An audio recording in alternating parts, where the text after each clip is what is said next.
This is interview session number 1 with James, recorded April 5th, 2008. Copyright 2008 Wingmakers. All rights reserved.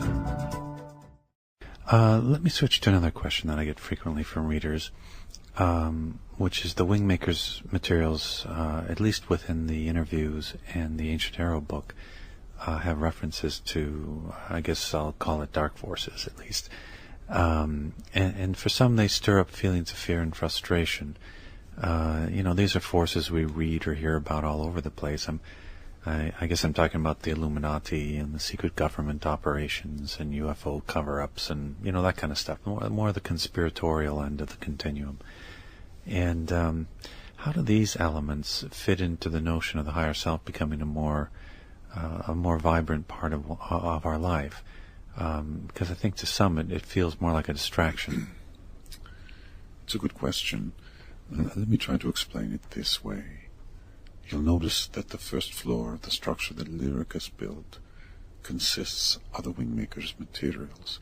When you design a building, the main floor is where people enter the building. Even if that building has 100 or more stories, everyone enters through the ground floors. Now, if that skyscraper is sitting in a busy intersection, it has entrances from all 4 sides of the building. Some on the main level, some on the ground perhaps. In the same way, the Wingmaker's materials have many different access points, because some people will resonate to the materials in the Neruda interviews that speak of government conspiracy and extraterrestrial influences. Others will find the philosophy particularly meaningful. Perhaps others will find the art or music to draw from. However they enter the structure, from which entrance, it doesn't really matter, so long as they enter the building and proceed to higher levels of the structure.